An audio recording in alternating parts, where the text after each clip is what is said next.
basics. Now, back to basics. When you think about basics, I think of simplicity. I don't think of it as going backwards, but I think of it as making choices as to how we can live our lives a little bit better, and maybe in a more organized fashion. So today's Back to Basics guest is going to be Celeste Longacre. And Celeste has been doing her gardening for a long, long time, and she's got a lot of information to share with us today. So Celeste has a new book, and that is Celeste's Garden Delights. I hope that you'll all run out and pick up a copy. Me too. Yeah. But Celeste, tell me a little bit about how this got started and how you became the organic gardening expert. Well, I actually read Adele Davis's Let's See. I became an expert, I think, because I have been doing it for so long. Right. But what really got me interested in food was I read Adele Davis's Let's Eat Right to Keep Fit in 1971. And her premise was that if you want to be healthy, you have to pay attention to what you eat. And I thought, wow, that really makes sense. You thought you just put it on a fork and you put it in your mouth and that was it. Yeah. So I actually have studied nutrition ever since then, and I find that it's a fascinating topic, and it really, you have to be willing to work on it yourself, look into things yourself in order to really learn about it. Right. And it's not one of those things, yes, you can read books. Yes, you should all go out and pick up the book. But with the book, you need to learn from experience, because what's going to work for one place isn't going to work for somebody else. But you can generally start with some of the things that you've outlined in this book on how to get a garden started and how to live organically. Now, we've been doing this for a long time, but things have changed.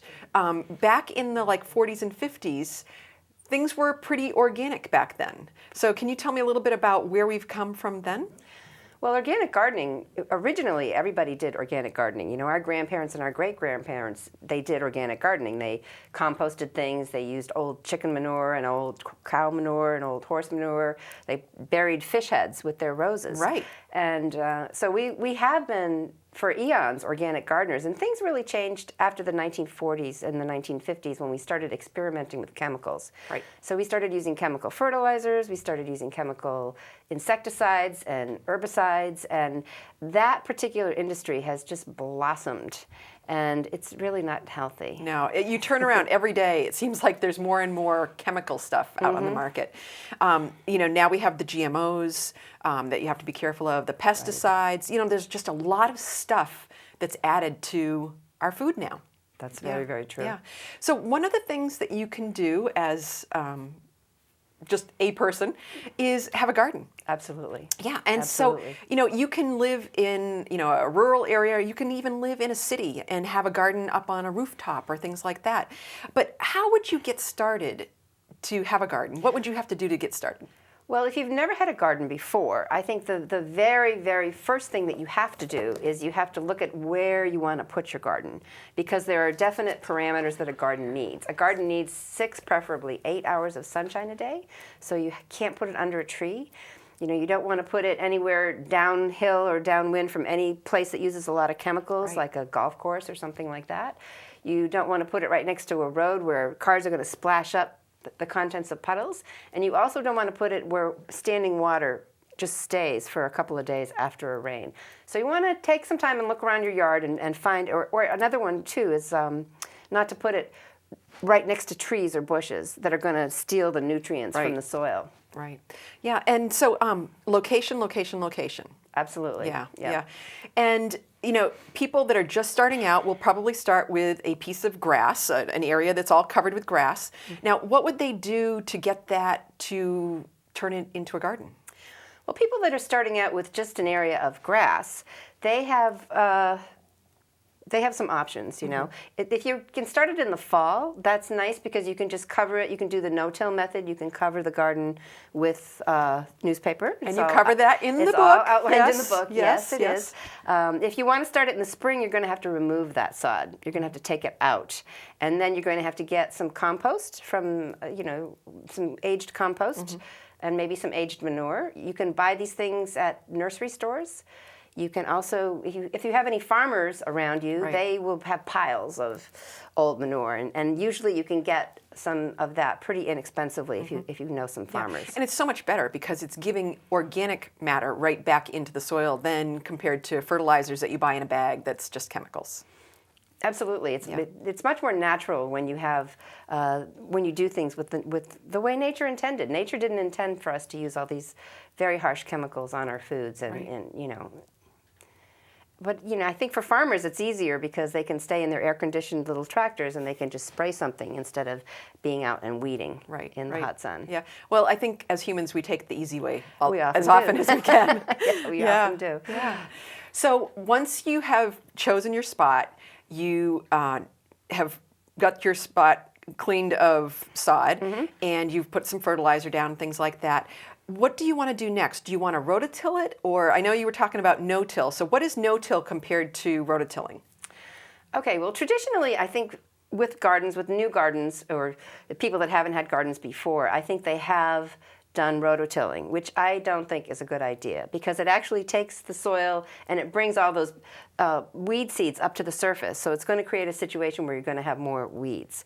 What I prefer to do is I use a broad fork, which is like a big pitchfork, or you can use a pitchfork. You want to just loosen up the soil so that the roots will be able to go down very easily. And you want to put down a lot of organic matter, and that's where the compost and the old manure comes in. And you can tell right away if you have enough organic matter because when you water it, the water goes into the soil. If it puddles or ponds on the surface, you don't have enough organic matter in your soil yet. Right. So one of the other things that I really like to see people do is also mulch around their plants when they get to a certain size. But that really helps keep some of the moisture and some of the nutrients in. And from what I understand, it's not good to leave soil just barren. It's nice to have, soil likes to have some kind of a mulch on top of it. Yeah, absolutely. Soil does not like to be just left barren. It's the only soil that you ever see that is absolutely barren is soil that is trampled or that's just, you know, just nothing can grow because that's part of Earth wants things to grow in the soil. So so with mulching. As far as mulching, that's a good idea because it does help to keep the moisture in. So you can mulch with a lot of things. You can mulch with leaves, non-acid leaves. You can mulch with newspaper. Newspaper uses soy inks now, not the colored pages, but the black and white pages. They make a good mulch. Right. So, you know, having a garden doesn't have to be expensive. No. Really? Having a garden doesn't have to be expensive. No. And if you have a little bit of time, I know that we're all really busy these days, but it really doesn't take much if you plan it out and, like you say in the book, you know, plan it out, know what you're going to put in there, know when you can do successive plantings and things like that, and just make the most of your garden. So, yeah. Now, where you have to start is possibly seeds. Seeds are very important. Seeds are very important, yes. And so where would you get your seeds from if you were planning to have a garden? Well, there's lots and lots of seed companies. The Seed Savers Exchange is a good place. Johnny Seeds is a good place. Fedcos is a good place. These are places that you can look up on the internet. Right. Seeds of Change is nice because those seeds are all organic. And the Seed Savers Exchange has all organic. Their seeds are also just heirlooms.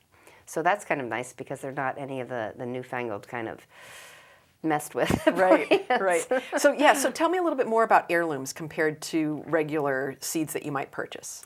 Well, heirloom plants, for hundreds of thousands of years, farmers have been growing their plants and then collecting the seeds from those plants and then replanting them the next year.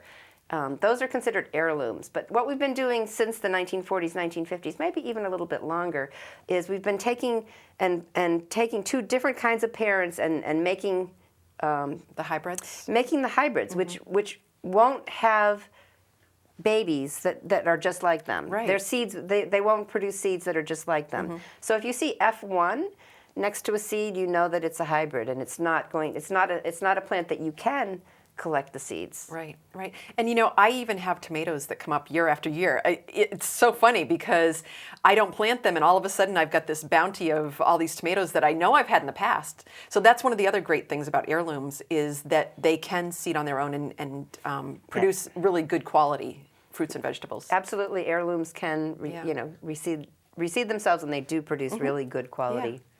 Do you have any favorites? I do have some favorites. Can you share those with us? I like German Johnson for tomatoes. And is that red, purple, yellow? What's nice about it? Well, it's red, and it gets to be a really, really deep, beautiful, beautiful red when it's totally ripe. And so that's one of my favorites. There's a chocolate kind that's a pretty nice kind of tomato. And is that a deep red, kind of purplish? Yep, that's almost purplish. And there's even like Mortgage Lifter is a good tomato. Is that? Apparently, Mortgage Lifter was a tomato that some man planted, and he got so many tomatoes from this one kind of tomato that he planted that he was able to pay off his mortgage in like 5 or 6 years. Wow! So he named named the tomato Mortgage Lifter. Right. And is that like an early or late or mid? Mid. Yeah. Yeah. It's about a mid. Yeah. Wow. Wow. So we did talk about watering just a little bit, but how important is water for your garden? Water is extremely important for a garden because most of your vegetables, they are mostly water.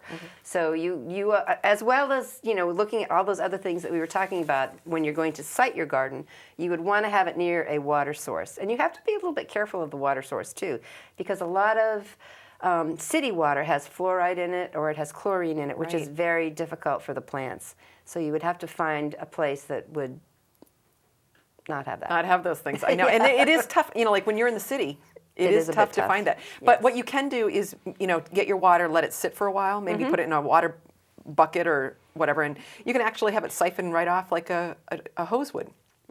So, yeah. So, specific to plantings, do you prefer seeds over plants, or do you seed right into the garden? What do you like to do for your plantings? Well, when you're considering whether you should plant plants or seeds, I think it's totally depends on what you want to plant.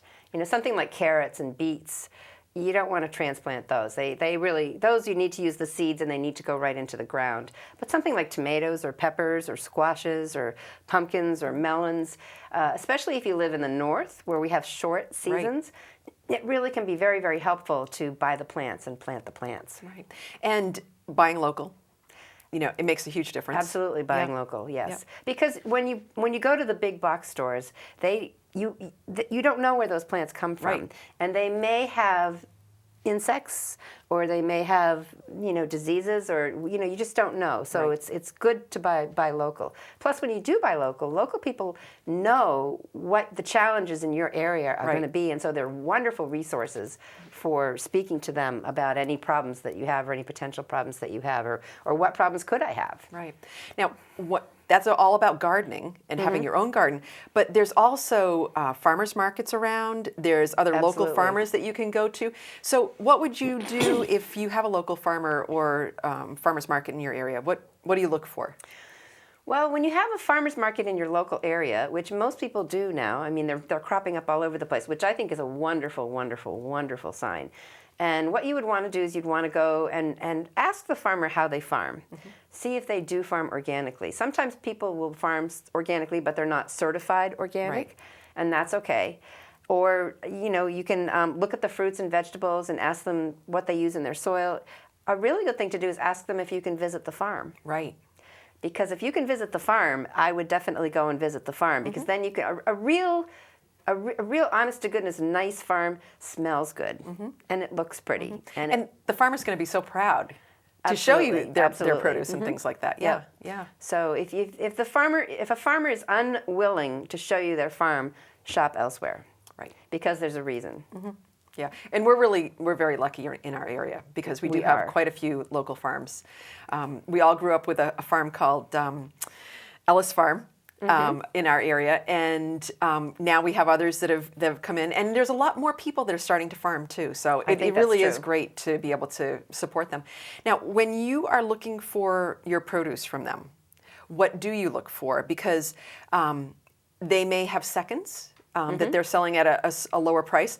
But do you want seconds when you start to can or to freeze and things like that? I think there's nothing wrong with seconds. Seconds have to do with fruit that's a little bit damaged or a little bit bruised, and usually you can get a really good deal if you get seconds. And if you're going to be canning or freezing, perfect, because you're going to be taking them and you're going to be doing something with them right away to preserve them. So it's not going to make one bit of difference that they have they have a couple little bruises in them. In fact, in my book, I do recommend that people look for seconds if you. Right, because it's healthy and economical. So what plants would you say don't buy seconds on? What things that you would be freezing or canning would you want to have like the best? Like maybe corn? Is that one of the things that you talk about in your book? Yeah, corn. Corn is one thing I would not buy seconds. I would definitely, because it only takes corn 6 hours to go from a sugar to a starch. So you need to, if you're going to put corn in the freezer, which I think is one of the biggest bangs for the buck in the summer. I mean, it's just wonderful to do that. If you're going to put corn in the freezer, you need to get that corn processed within the first 6 hours after it's picked, which is not that hard to do. I mean, I live about 15 minutes from my little local farm that I like to buy my corn at.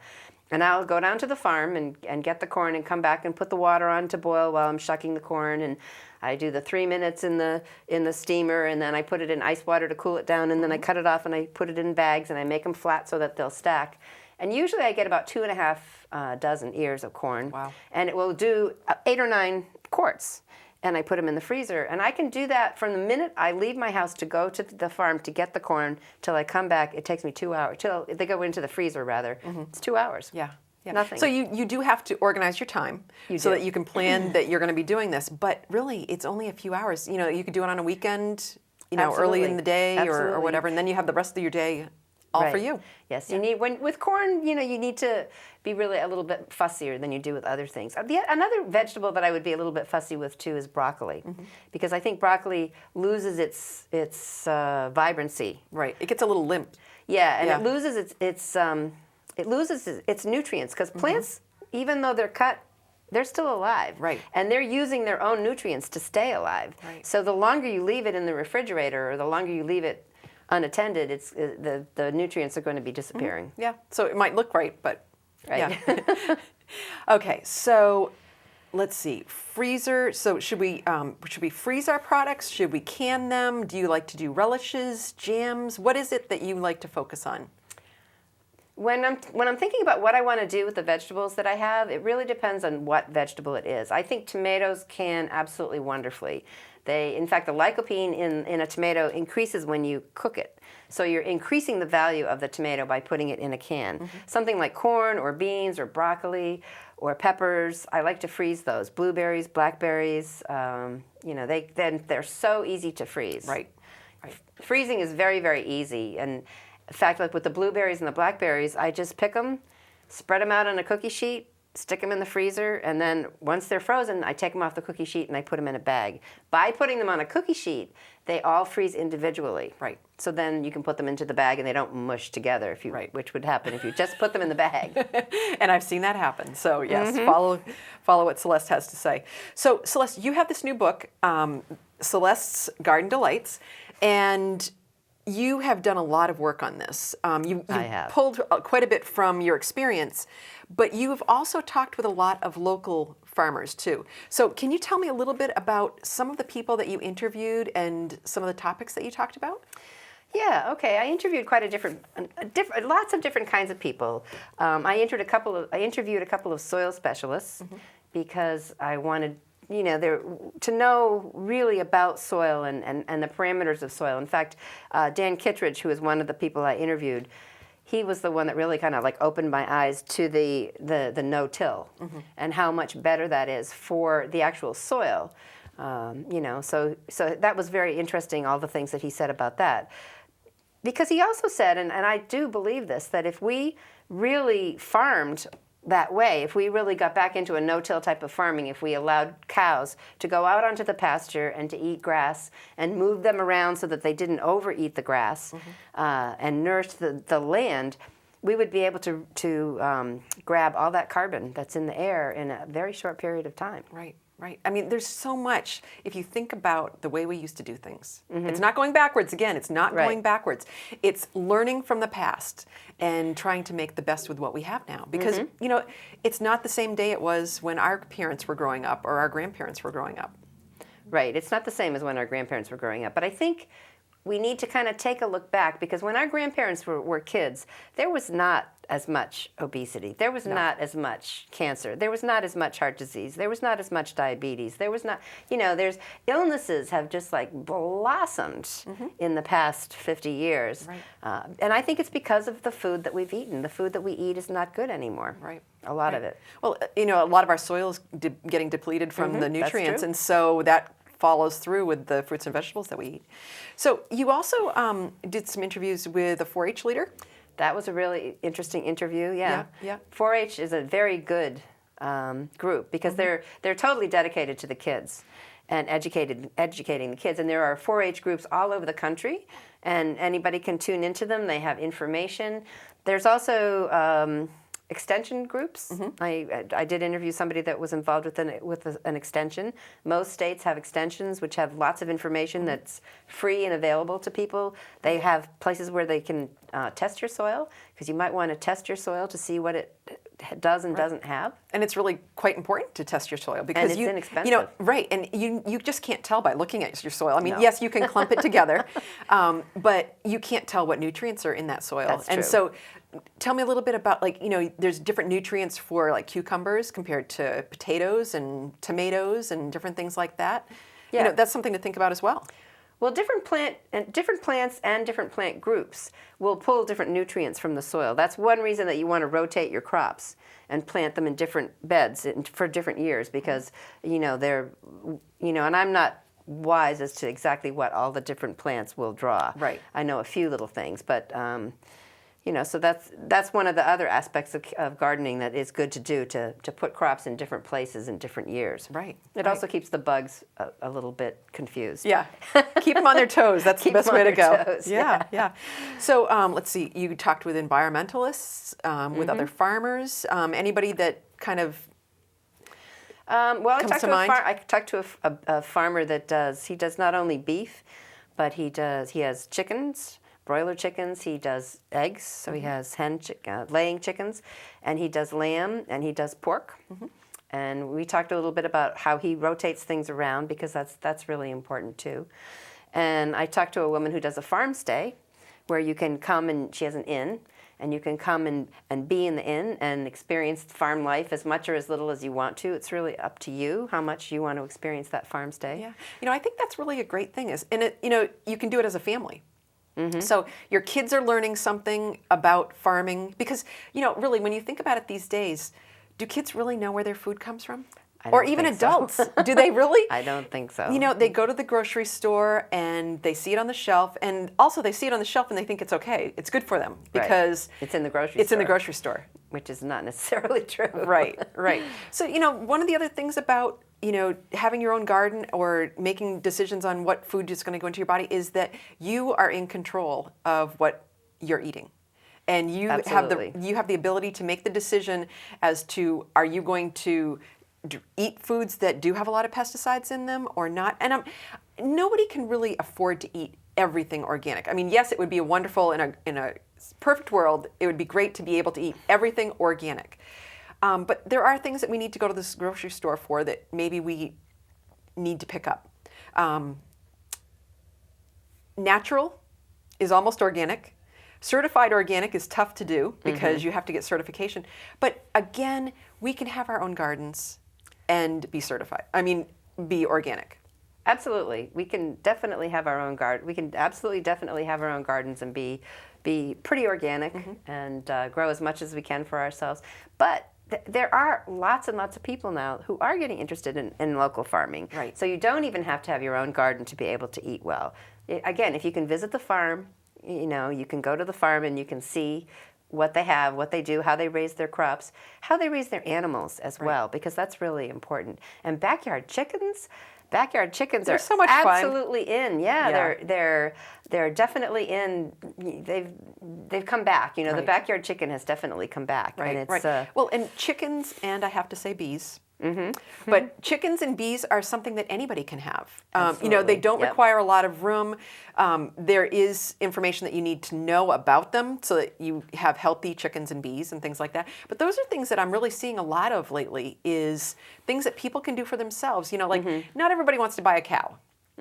or have pigs and things like that. But chickens, you know, the kids even love them because the chickens they'll let you come to them and they'll go, whoo, and they'll sit down and you can actually pick up a chicken in most cases. Not at your house.